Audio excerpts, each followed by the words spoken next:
Welcome to your Stuff for Saturday workout. You have teams of 2 again today. We have a 25-minute AMRAP. You guys are going to do an ascending ladder by 4. So 4, 8, 12, 16, so on and so forth, of single arm, dumbbell, or kettlebell overhead squats. Prescribed loading is obviously going to depend on the apparatus a little bit. We'll have 50 and 35 for doing the dumbbell variation, 53 and 35 for doing the kettlebell variation. So it'll be a single arm overhead squat with that dumbbell or kettlebell, followed by burpees over your dumbbell or kettlebell, followed by 100 double unders after each set. So the way this will work off is starting off with, you'll do a round of 4. If one partner wants to do all 4 dumbbell or kettlebell overhead squats and the other partner do the 4 burpees, that's fine. I could do 2 and my partner could do 2, then I do 2 burpees, they do 2 burpees, and then we split the double unders however we want until we complete the 100. Move into the round of 8, same concept. I could do 4 overhead squats, they could do 4 overhead squats, 4 burpees, 100 double unders. Climb that ladder as far as we can go for 25 minutes. So the dumbbell overhead squat is a little bit awkward, or kettlebell overhead squat's a little awkward. So if we have some mobility restrictions, we're going to talk about it a little bit more in detail, but if needed, if you feel like it's just not a good position for you personally, you can always go to that front rack position and just do that. That's perfectly fine. And that is our Stuff for Saturday partner workout. So your warm-up and activation pieces for today, you guys are going to start off just on your own 2 rounds. You have 150-meter run, I apologize, 35 single unders after that run, so just jumping in place, nice and easy, nothing crazy. From there, you're going to do 10 air squats. All right, this hip trail back and down, nothing too crazy so far. And then you're going to do a 20-second per side dumbbell overhead hold. So you'll grab your dumbbell, bring it overhead, or kettlebell, and just hold that, trying to keep the biceps close to the ear as much as possible, core tight. You'll do 20 seconds on one side and 20 seconds on the other side, and we'll go through 2 rounds of that. Moving into activation, we have 2 rounds. I'm sorry, I can't see that. 20 prone snow angels. So we'll be on our belly there. So we want the fingers facing up. From there, he's going to think about keeping his midline tight. So we talked about this the other day, and not overextending as he does this. And he'll bring his arms out to the side, okay, making contact and back to the top. So you don't necessarily go all the way up to the shoulder blades. We're just going down the sides and coming back to the top. But try to keep those arms off the floor the whole time. You'll do 20 reps there. So you're going to get a big back of the shoulder, upper back burn, and then followed by 12 goblet squats, either with the kettlebell or a dumbbell. We're just going to demo it with a dumbbell. So once again, hips travel back and down for 12 reps, nothing too crazy, all right? So that's your activation piece, and then we'll move into some mobility. All right, mobility for today. You guys have elevated cat stretch. Since everybody and their mom has taken everything out of the gym, I'm going to be the box. So I'm going to be here, then I'm a box. Kel's going to put his hands up on me and drive his chest down to the floor. Don't act like you're not impressed. You'll do 90 seconds there. Make sure you're keeping the belly tight. We're not overextended. Uh-oh, somebody's popular. All right, then we're going to move into lizard stretch. So just get a little groin there.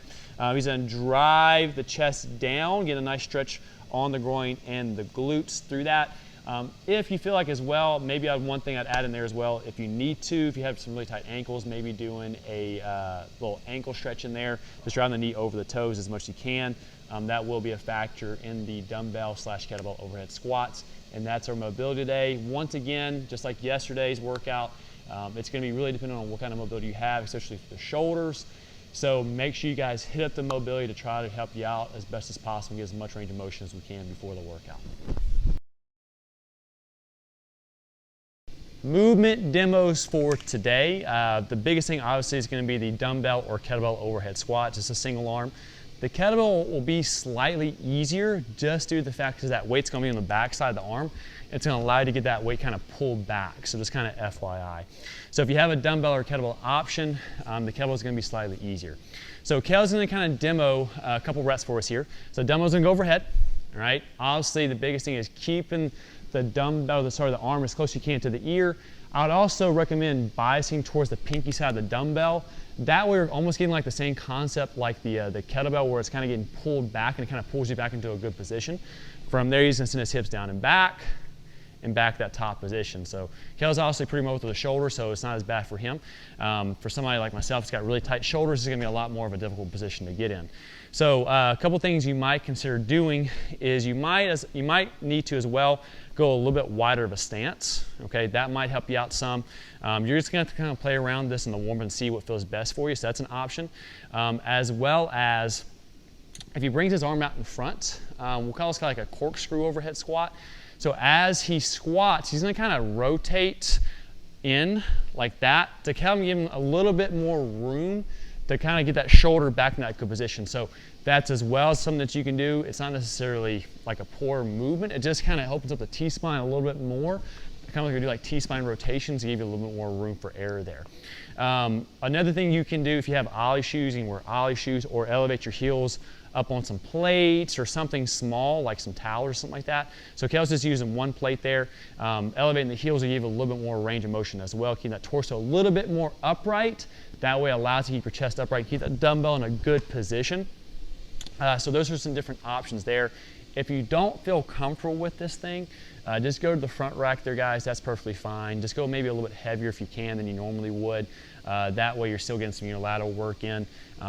You know, it's not going to be quite as difficult as the overhead, but you're still getting some good work.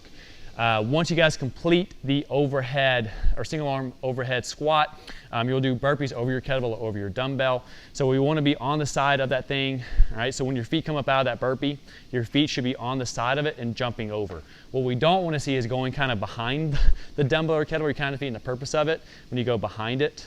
All right, you're not really jumping over it anymore. If you guys are using the kettlebell, just lay the kettlebell down because you're going to have to jump that much higher than the dumbbell. So just FYI. And then lastly, the double unders, guys, the fact that you're going to be overhead, the shoulder's going to be way more fatigued, and you're pressing off the ground. So the shoulder's going to be pre-fatigued going into those doublers. Try to relax as much as you possibly can up top and use the wrist as much as possible. We don't want you guys camping out there all day. You should, as a team, be able to get those done in under about a 1.5 to 2 minute window. So if needed, reduce that volume down some to where you guys can do that, or you can obviously substitute out single unders as needed.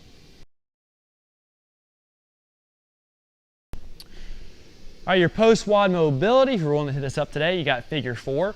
So it's kind of a refresh on this a handful of times now. So you're going to get in close towards a wall. Kel's then going to flip over to his back. All right, from there, he's going to assume like a squatting position almost. And what's going to happen here, he's going to bring one leg over another leg like so. All right, he's going to give a little pressure on this knee here, that leg that's bent. And the biggest thing as we do this is try to relax this leg that's on the wall and let your hips kind of settle down to the floor. It's almost like a different variation of the pigeon. So he should feel a stretch right there on the back side of his glute and the outside of that hip, that leg that's bent. That's where he's going to feel the stretch at. All right, but the biggest thing is relaxing that leg and let your hips lower to the floor. You'll do that for 1 minute per side. And then just kind of finish off pretty simple. You're going to do a standing thread the needle, just old school style. So just kind of taking the arm, pulling to the side, all right, like so. Get a nice stretch on the back side right up in there. And that is our Suffer Saturday partner workout.